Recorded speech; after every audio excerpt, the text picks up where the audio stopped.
Chapter 4, Part K of Greener Than You Think, by Ward Moore.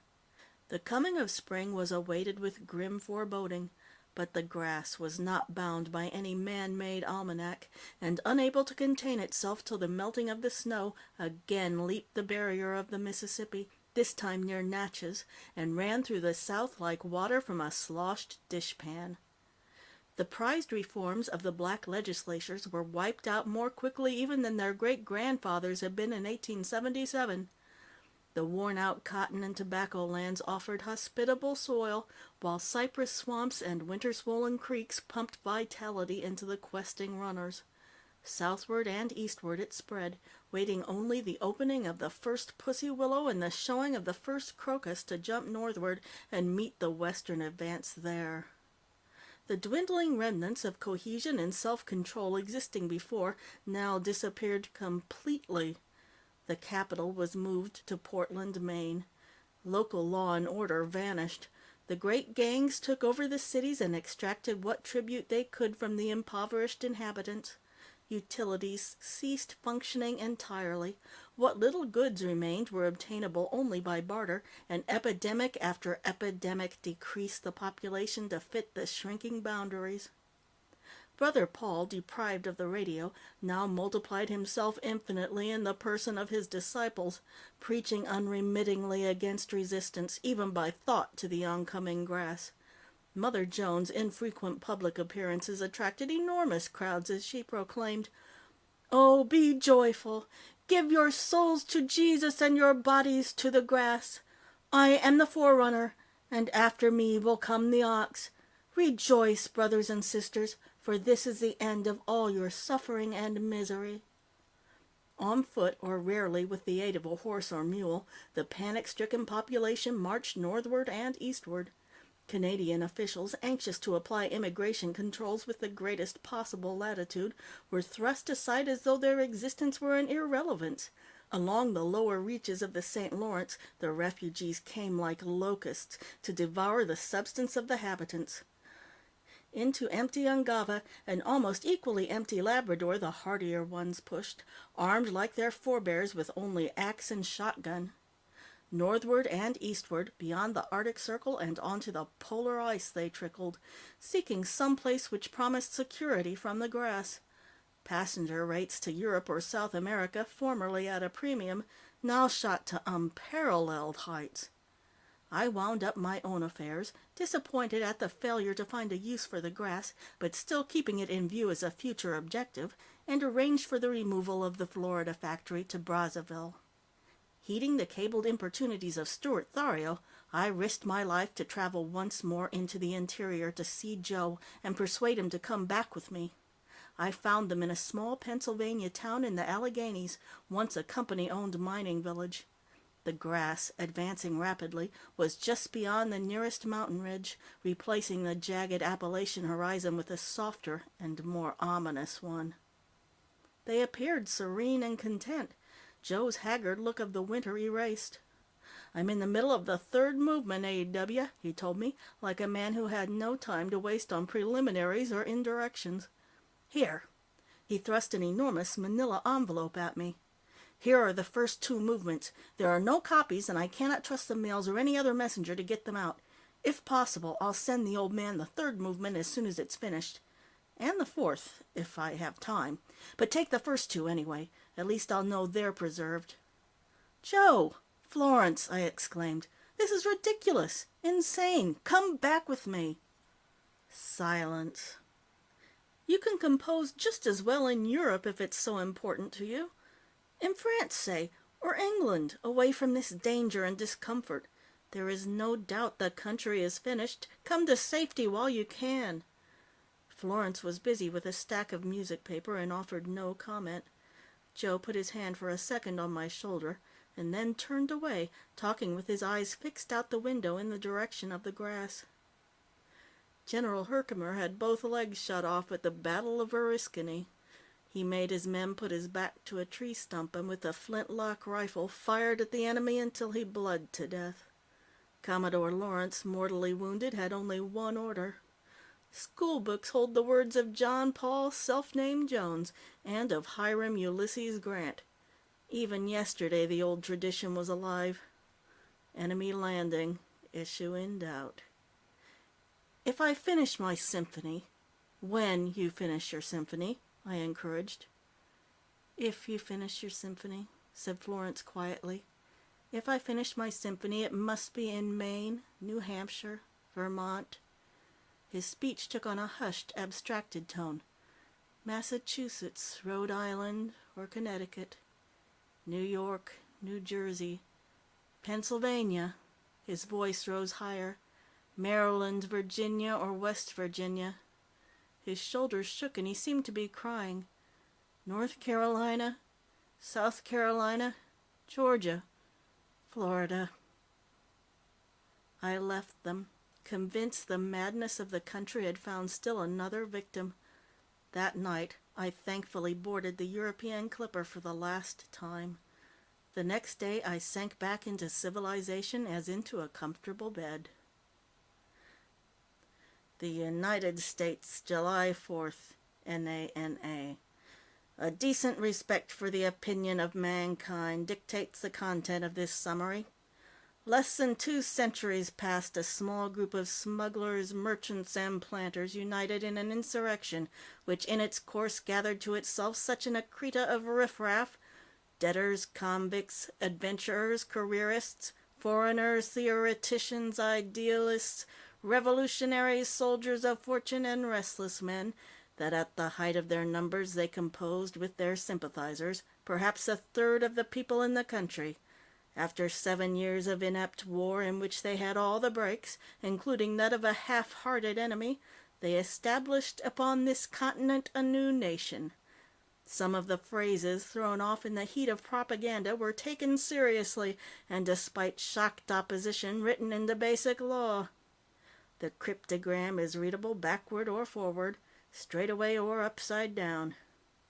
Unparalleled resources, the fortuitous historical moment, the tide of immigration drawing on the best of the world, the implicit good in conception necessarily resulting in the explicit best of being, high purpose, inventive genius, exploratory urge, competitive spirit, fraternal enthusiasm. What does the ascription matter if the end product was clear for all to see? Is it not fitting that a nation calling itself lightly God's country, meaning a land abundantly favored by nature, should find its dispatch through an act of the benefactor become understandably irritable?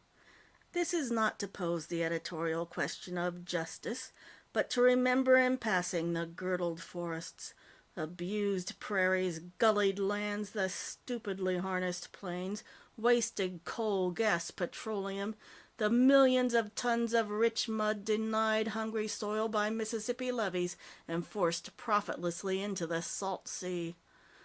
A small part, a heartbreakingly small part of the United States remains at this moment. In a matter of weeks, even this little must be overrun, stilled and covered green as all graves are. Scattered through the world there will be Americans, participants in a bitter diaspora. For them, and for their children to be instructed zealously in the formalities of an antique civilization, there can be no 4th of July, no Thanksgiving. Only one holiday will remain, and that continue through all the year. Its name, of course, is Memorial Day. W.R.L. This was the last dispatch from the once great editor. It was assumed generally that he had perished with so many others. It was only some time later I heard a curious story, for whose authenticity I cannot vouch. True to the flippant prediction of Jackson Goots, Lafacici returned to the church into which he had been born. He went further and became a lay brother, taking upon himself the obligation of silence. Though an old man, he stayed close to the advancing grass, giving what assistance and comfort he could to the refugees. The anecdotes of his sudden appearance in typhus-ridden camps, mute and gaunt, hastening with water for the feverish, quieting the terrified with a light touch, praying silently beside the dying, sound improbable to me, but I mention them for what they are worth. When winter came again, the Canadian government petitioned the Parliament at Westminster for Crown Colony status, and the assent of the Queen's Privy Council was given to the ending of the Premier Dominion. All that was left of the largest land mass within the British Commonwealth was eastern and northern Quebec, the Maritime Provinces, and part of the Northwest Territories. The United States and more than half of Mexico had been wiped from the map. From the Pacific to the Atlantic, from Nome to Vera Cruz, stretched a new Sargasso Sea of Synodon Dactylon. 180 million men, women, and children had been thrust from their homes by a despised weed. I cannot say life on the other continents, and I could call any of them, except possibly Africa, my home, was undisturbed by the disappearance of the United States. American competition gone, the tempo of business life seemed to run slower and slower. Production dwindled, prices rose. Luxury articles were made in abundance, but manufacturers hesitated to adopt American methods of mass production for necessities. Russia, after her new revolution, was a quiet backwater economically, although politically she caused turmoil by giving a home to the Fourth International. Germany became the leading iron and steel country, but it was not an aggressive leadership, rather it was a lackadaisical acceptance of a fortuitous role, while Britain, often on deathbed but never a corpse, without question took the lead in international affairs. Consolidated Pemmican and Allied Industries was now, if not the largest, certainly one of the largest companies in the world. We purchased sheep in Australia, beef and wheat and corn in South America, rice and millet and eggs in Asia, fruit and sugar and Milo in Africa, and what the farmers of Europe could spare to process and ship back in palatable, concentrated form to a world which now constituted our market. Besides all this, we had, of course, our auxiliary concerns, many of which dominated their respective fields. Ministers of finance consulted me before proposing new budgets, and there was not a statesman, outside the Socialist Union, who didn't listen respectfully to my suggestions. Tony Preblesham had proved an invaluable find. Never the type to whom authority in the largest matters could be delegated, nevertheless he was extremely handy as troubleshooter, exploiter of new territory, or negotiator with competitors or troublesome labor leaders. The pioneers who had fled to the north had little to offer in payment for the vast quantities of food concentrates they required, but the land was rich in furs, timbers, and other resources. With permission of the Danish authorities, I sent Preblesham to Julianahap. There he established our headquarters for Greenland, Iceland, and all that was left of North America. From Julianahap immediately radiated a network of posts where our products were traded for whatever the refugees could bring in. But the Americans who had gone into the icy wastes were not seeking subsistence. They were striving mightily to reach some place of sanctuary where they could no longer be menaced by the grass. Beyond the Arctic Circle? Here they might learn to imitate the Inuit, living on fish and seals and an occasional obligingly beached whale. But could they be sure, on territory contiguous or very nearly contiguous to that supporting the weed, that they could count on immunity? They did not believe so. They filled up Newfoundland in the hope that the narrow Gulf of St. Lawrence and the narrower Straits of Belle Isle might offer protective barriers. They crossed on sleds to Baffin Island and in homemade boats to Greenland. Before the grass had wiped out their families and their less hardy compatriots left behind in Nova Scotia and Prince Edward Island, these pioneers abandoned the continent of their origin, the only effect of their passage having been to exterminate the last of the Inuit by the propagation of the manifold diseases they had brought with them. In the South, the tempo was slower, the striving for escape less hysterical and more philosophic. When the Mexican peon heard the grass was in the next village, he packed his few belongings and moved farther away. From Tampico to Chiapas, the nation journeyed easily south, not regretting too loudly the lands left behind, not crowding or jostling rudely on the highways, not failing to pause for siestas when the sun was hot, but traveling steadily in a quiet resignation that seemed beyond resignation, the extension of a gracious will.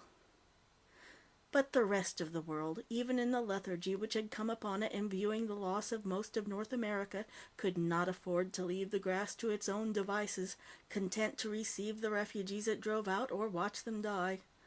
A World Congress to combat the grass was hastily called in London. It was a distinguished body of representatives from all the nations, and resembled at its best the now functionless Federal Disruptions Committee. At the opening sitting, a delegation with credentials from the President of the United States attempted to join in the proceedings. One of the French members rose to inquire of the chairman, where was the United States? He, the delegate, had read of such a country, had heard it spoken of, and none too favorably, but did it exist de facto? The delegate from Haiti asked for the floor, and wished to assure his distinguished colleague from the motherland of culture, especially did he wish to assure this learned gentleman, bound as they were by the same beautiful and meticulous language, that his country had good reason to know the United States actually existed, or had done so at one time. His glorious land bore scars inflicted by the barbarians. His own grandfather, a great patriot, had been hunted down by the United States Marines as a bandit. He implored a Congress with humanitarian designs to refuse admission to the delegates of the so-called United States.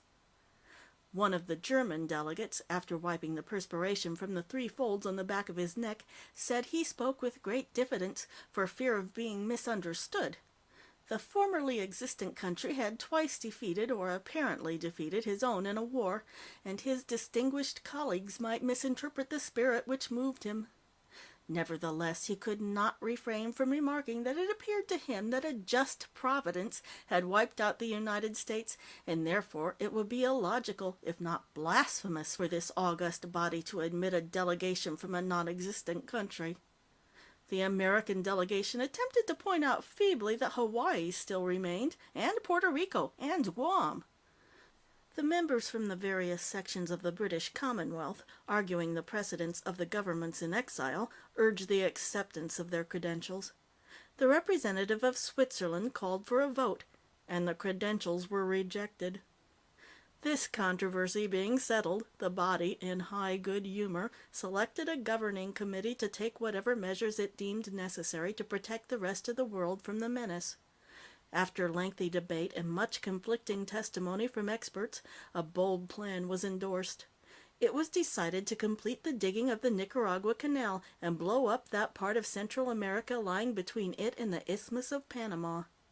It was a colossal feat of engineering, which would cost billions of pounds and untold manpower, but the nations of the world, not without some grumbling, finally agreed to the expenditure.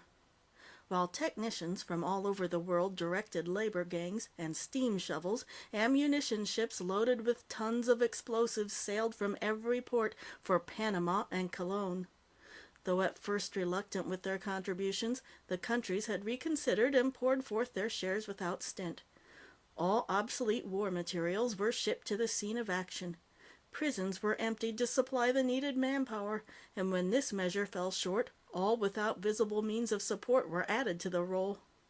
Short-sightedly, Costa Rica protested vigorously the proposed destruction of its entire territory, and there were even momentary uprisings of patriots who proposed to defend their nation with the last drop of blood. But common sense and international amity prevailed, especially when Costa Ricans were promised a territory twice as big as their native country in the hinterland between Colombia and Venezuela, a valueless tract both nations had been trying in vain to settle for decades.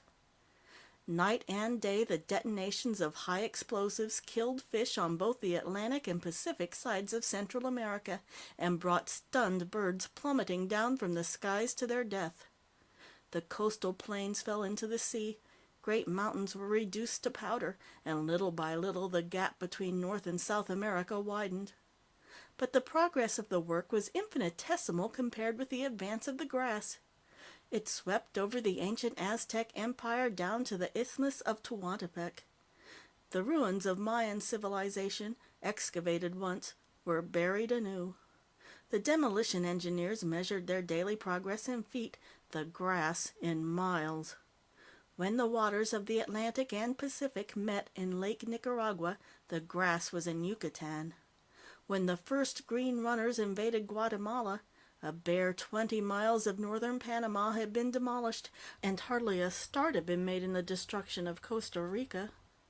Fleets of airplanes bombed the connecting strip in the area left by engineers to the last, but as their flights went on, the grass crept into British Honduras. The workers sent another 20 miles of Panama into nothingness, and the grass completed the conquest of Guatemala. They blew up another 10 miles, and the grass took over El Salvador. Dynamite widened the Nicaragua Canal to a ridiculously thin barrier as the grass overran Honduras. They stood now almost face to face, the width of one pitiful little banana republic between them.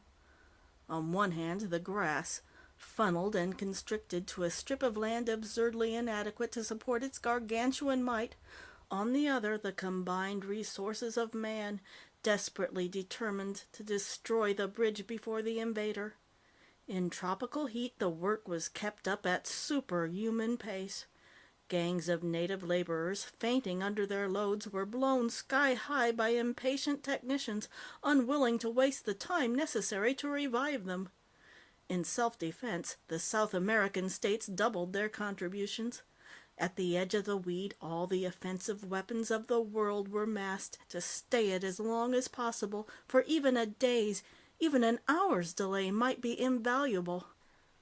But the grass overbore the heavy artillery, the flamethrowers, the bombs, the radium, and all the devices in its path. The inventions of war, whose constant improvement was the pride of the human race, offered no more obstacle to the grass than a few anthills might to a herd of stampeding elephants. It swept down to the edge of the ditch and paused at the 50-mile stretch of salt water between it and the shapeless island, still offering the temptation of a foothold in front of the now vastly enlarged Panama Canal. If those engaged in the task, from coordinator-in-chief down to the sweating water boys, had worked like madmen before, they worked like triple madmen now, for the wind might blow a single seed onto what had been Costa Rica and undo all they had so far accomplished. The explosions were continuous, rocking the diminished territory with ceaseless earthquakes. After an hour on the job, men reeled away, deafened, blinded, and shocked. On the South American side, as had been planned, great supercyclone fans were set up to blow back any errant seed. Fed by vast hydroelectric plants in the Colombian highlands, the noise of their revolving blades drowned out the sounds of the explosions for all those nearby. The oceans became interested participants, and enormously high tides, possibly caused by the difference in level between the Atlantic and Pacific, clawed away great hunks of land. The great island became a small island, the small island an islet. At last, nothing but ruffling blue water lay between the grass and South America. Over this stretch of sea the great fans blew their steady breath, protecting the continent behind from the fate of its northern twin. The passage between was forbidden to all ships for fear they might inadvertently act as carriers of the seed. The lost continent was not only isolated, it was sealed off. From the sharp apex of the inverted triangle to its broad base in the Arctic ice, the grass flourished in one undisputed prairie. The sole legatee of all the hopes, trials, afflictions, dreams, and victories of the men and women who had lived there since the first alien foot was set upon its soil. End of Chapter 4.